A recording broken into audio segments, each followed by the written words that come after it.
So what are your thoughts? Kyrie traded to the Dallas Mavericks for Spencer Dinwiddie, Dorian Finney-Smith, who was one of their better defenders, certainly one of their better defenders, and then a first-round pick and 2 second-round picks. And who went over? Markieff Morris, right? With Kyrie. So I got thoughts. You got thoughts. What do you think? I think the Nets did the best that they could do in this situation, Chris. I think at some point they tried to make this work. It looked like after the whole, anti-Semitic flap, right, that Kyrie came back, played well, made the All-Star team as a starter. So all these good things were happening when him and Kevin Durant were playing and Ben. 18-3. They were rolling. 18-3. They were rolling, yep. And then all of a sudden, this comes out of left field and throws a wrench because KD's still hurt and he's coming back. And they were treading water, pretty much. They were treading water. Right. They were going to be fine. Right. They may have probably ended up a 3 or 4 seed. Right. But they didn't collapse like last year when they lost 11 straight when he Right. got hurt. But anyway, so I think that at some point you have to realize we're not going forward. We're not going to give this guy the contract that he wants, and he's not going to be happy as long as he doesn't have that contract. So we got to part ways and move on. They tried something, and Chris, and I'm not mad at the Nets. They tried to put together a championship team to try to win. They had cap space. Right. They got 2 star players, and they figured they'd fill out the roster and have a chance to win. It didn't work out. Injury, and then COVID, all these other things. Injuries was a big part of it. All got in the way. Because when they were all together, they had a good team, and they were winning. Yeah, and a lot of teams and people want to rip the Nets. No. And I get it. They have made some missteps.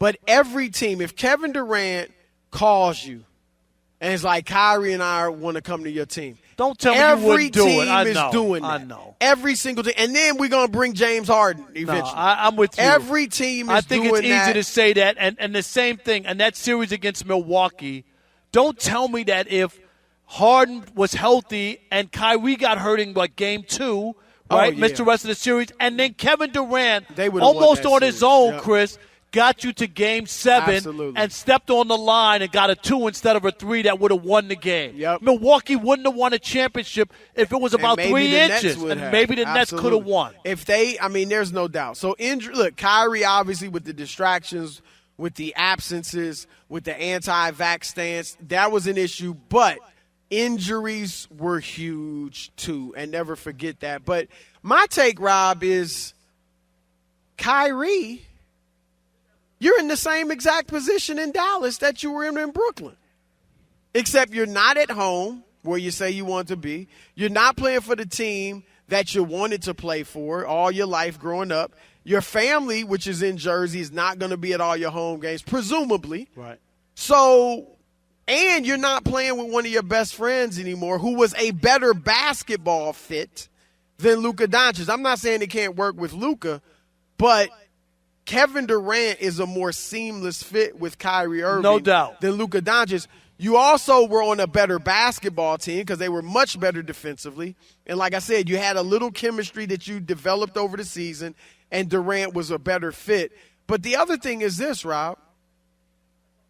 He wanted to leave the Nets because they wouldn't give him a fully guaranteed long-term That's what deal. this is all about. Did I miss something? No. Are you getting that from Dallas? He's going to Dallas and still, Chris, still prove it. Proverbial has to work for his supper. Yes. Like proverbial, you still have to prove to people, A, that you're still that guy, which he's been playing great, Right. and B, I can have faith and trust in you to give you that deal, because this is what people get afraid of, is I can give you that deal now and you're cool for the first 6 months or the first year. Right. What happens in year 2 or 3 when you don't feel like it, or you don't want to come to the games, or you got some issue going on, or whatever it is? It's then a I'm natural thought. Right, I'm left holding the bag. Absolutely. If you're acting up and causing distractions when you don't have the contract security, what in the world will you do once you get it?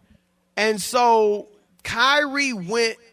Now, look, I'll say this. I think his chances of getting to the finals are essentially the same. I think if he had stayed in Brooklyn, they were better than Dallas will be with him. But the East is tougher. Right. they would have had a heck of a time getting through Milwaukee and Boston and maybe even Philadelphia. In the West, I don't think Dallas will be as good if it works out with him and Luka. But the West isn't as deep. There's no world beater out there. Does Luka have to – Chris, the adjustment he'll have to make? Yeah. He's so used to having the ball. Kyrie needs the ball too. So is that – I mean, Kyrie can play off the ball because he played with Harden off the ball. Now, Luka's not the point guard that Harden is. Like, people – I know he gets a lot of assists and all that. But Harden, when he – you've seen it, right? When he plays point, he's like a natural pure point. And he's a distributor. Luka, I don't think will be that smooth as Harden is. But to your point, Kyrie, even though he can play off the ball and does a lot, he's still going to have the ball at times. That's what I'm and saying, Luka's going to have to adjust to playing without the ball. Because Luka's been so dominant there and so used to having the ball all the time that this is going to be an adjustment, and it might be an adjustment that he needs to do anyway in order to get to the next level. I mean, going forward, whoever you end up playing with is going to typically be a star that can do something on his own. Look, they went to the Western Conference Finals with Jalen Brunson. Kyrie is better than Jalen Brunson by a nice margin. So theoretically, they should be good. I think they will be good. There is no great team out west that you're like, oh, they can't get past them. So they have a shot. Defensively, Rob, they're not going to be good. I don't think. So they haven't been good to this point. Where's Kyrie's head, though?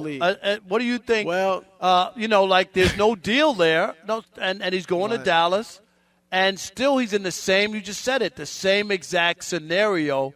Nothing's really changed except the location where he's playing. And you can't ultimately, you can't get as much. Well, they do still have his bird right, so he can't get as much. But that's a great question. Look, I've said this before. We said it going into this year. Kyrie has to be on his best behavior for his future. But that was the case 2 weeks ago. And he demanded a trade or requested a trade. So I don't know if – I think ultimately, Rob, Kyrie is just a guy with so much pride and has trouble acquiescing to people, even if they deserve to be. Like, he had trouble doing that with LeBron. Right. So that's another question. Will he defer to Luka Doncic? Is Kyrie like, I'm older, I got a championship, I hit one of the biggest shots in NBA history, this dude can't get with me? He went at Kobe. He went at Kobe, a couple of years out of college, out of high school for that matter. On the, the Olympic team was ready to go one-on-one with Kobe on Team USA. Right. And so does he go in there like, okay, it's Luka's team, he's the man? I don't know. And I don't think he'll say anything, but it'll come up. Right. He just like he said what he said after they lost to Boston in the playoffs, when he was like, hey, we're going to sit down, Sean and KD and me and Steve, and, and work all this out. He wasn't trying to be arrogant. It just came out. Right. And does he end up saying, hey, Luka, he's a really good player, But if you really want to win something, is he saying stuff like that? Yeah, no, I think that time will tell, and especially in the beginning to see how this thing plays out. Do they start winning right away, Chris? Do they struggle a little bit, and how many shots is he getting? Does he feel like he's not getting the ball? I think it'll take a little time before we really know if it's going to take. Yeah, but I do think for all his eccentricities, Gesundheit, he's a smart guy. And so can he not recognize that you can't make any waves? Just need to